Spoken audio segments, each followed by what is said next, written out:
Thank you for joining me for another Quick Hits conversation. I'm Dr. Robyn. With me today, I have Carrie. He has a doctorate in chemistry and a degree in history, and he's currently working in an industrial lab. I have Keji Moses. She's the founder of Maya's Legacy, where they support women and families who have suffered pregnancy loss. I have Groot, who is supposedly retired, but apparently is doing a lot of business consulting and strategy work, helping people start their businesses. And I have Pascal Derrien, who says he should think about retiring, but is actually the CEO of a nonprofit called Migraine Ireland, and he is an avid athlete. The question I have for you today: how do you know when you should stop doing something because it's not working versus being resilient and continuing to push forward? Jesse, kick us off. My career trajectory has been kind of all over the place. It's generally always been in chemistry, but all sorts of different fields. Got out of that, went into nuclear for a bit, and then oil and gas, and kind of all over the place. If anything, I'm probably a good person to ask why I should start something new. But as far as sticking with something, generally there's kind of like an inner desire that really pushes you to keep on that same track. And there's kind of a feeling of saying, okay, well, maybe, keep pushing to a certain extent, but then if it's not really giving you I guess, a good kind of intuitive feeling that this is something I should be doing, go in a new, different pathway. And if not, but if there's something that is calling you to say, okay, no, this is something I really need to push on, and you can deal with any kind of negative consequences, then for sure, keep pushing through. Chuck? It's a really interesting question, because a lot of people say, keep going, because you are going to succeed. And you hear so many stories of people who stopped just a foot before they found the great oil well or the gold mine. I always wonder, how do they know that unless somebody else continued it? But yes, exactly, continue. Right? Acres of diamonds in your own backyard.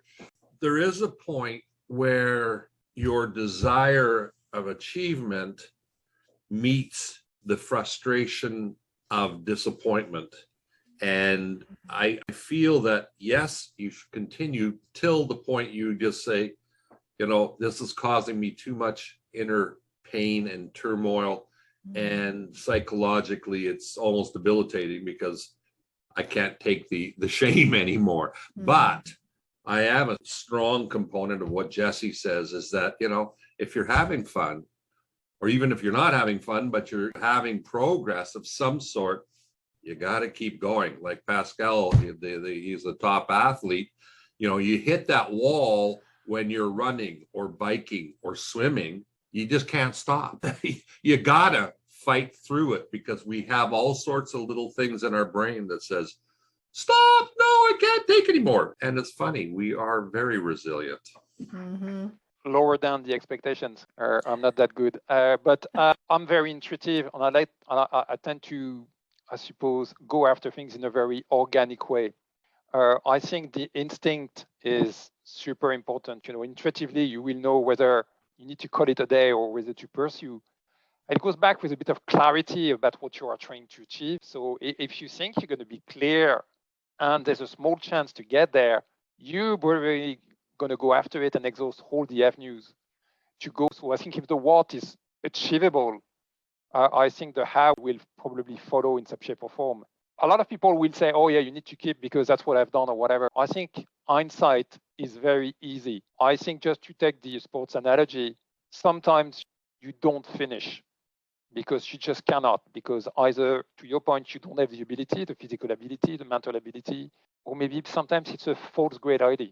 There's quite a lot of them in businesses. So you need to be humble enough to say, you know what, that's not going to make it. I need to stop and give up. Give up is a noble thing as well. It's not a failure. So it sometimes takes more guts to stop than just persevere at all costs. I think that's the height of insanity. But, you don't know. I think right. Deep down, you go after things. It's very easy. I'm on the start line. I may have some expectation. I cannot tell you how it's going to go. It may go really well, to my own surprise, or it may go very badly, to my own surprise. That question, when people say, oh, I knew I would get there, and I know the hurdles and all these type of things, and all this posturing and posers in business, I just don't buy it. People don't know. And if you're successful, well, good for you. I read a quote recently that said, if you want to read more good books, stop reading the bad ones sooner. Yeah. KG, what do you think? Yeah, so when I think about something is not working, it suggests that, something needs to be fixed. And I think for me is to determine whether I can fix it or I need to let go.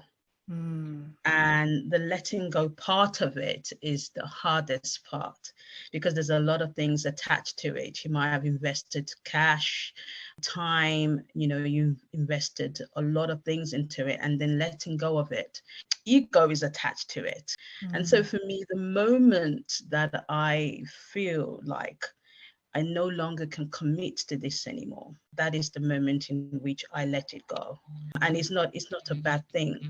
So when I think about the charity, and initially, people say, how long do you think you're going to be able to continue this work for a very long time? And my answer is, when I feel like it's time to let it go, and I know that it's time to let it go, you intuitively know that it's okay for you to let it go. You've done everything that you feel you can do, and you just surrender and just move on. And sometimes it's not about just ending something. It could mean you need to shift in a different direction, or you need to take it to a different level. And so being able to be self-aware and trust your intuition to guide you, I think it's important. I tend to err on the side of being entirely too stubborn. I think I stick with things way longer than I probably should. And so I struggle with this. When is it resilience and I'm going to get through it and it's going to work out? And when is it I'm just being stubborn, this is broken, and I'm banging my head against the wall? Yeah, that's a good point. It's kind of the whole sunk cost fallacy. I've already put in so much, so let's just go before and keep going. And a lot of cases where I've seen, both in my personal and career life, is you see certain things going on a certain pathway and you go, that's really not going to work. Just let it go. And there's other things out there that you can choose from. There are other options. And more often than not, I found that there's, especially if you allow yourself to be open to those other opportunities, that there's like more than enough that you can even, like, it's an all-you-can-eat buffet, and there's no way you're ever going to get full with the things that are there. So in that case, it allows me to make a decision to drop things if I really see they're not working, and there's not like that kind of internal drive to push forward in that thing. Like, all right, like, let's go out and sort of, as Keji was mentioning, it's time to maybe not just going, like this, might just go, whoop, just change your direction a little bit to something else that's going to work for you. Yeah. The idea that you were saying, Chuck, about, you stopped the foot before diamonds or whatever. What you don't hear about is all the people who stopped and went and did something else and found diamonds elsewhere, because where they were, there were no diamonds because nobody else went and found diamonds there. I'm reading a book right now called Fooled by Randomness, and it talks about how we only hear about the successes. You don't hear about the 10,000 failures that everybody had trying to do things. And so I think that makes us more willing to be, in my case, stubborn, when we should pivot, to your point, Jesse. Yeah, that's a really important point. I'd like to add a little bit of something too, in as much as that we don't have the knowledge of what the crystal ball will tell us is in our future, or a foot beyond, or a mile beyond. I have a group of mentors that I really trust. And anytime I have a challenge or a major decision to make, I bring it forward to my group of mentors. And I firmly believe in the strength of team, and no person can do all things well themselves, because we've only got one set of eyes, one set of ears, and sometimes we're so locked in our desk that we haven't looked up and looked around at the other opportunities, like Jesse says.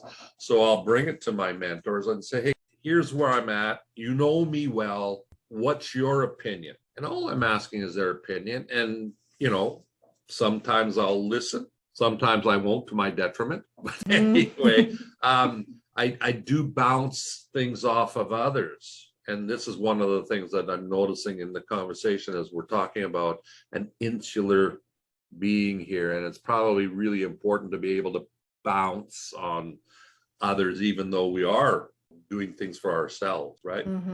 Yeah, that asking other people, definitely. Well, that is our 10 minutes. I think this is a really challenging thing. I think it's hard to know when you should keep going and when you should pivot or when you should just stop.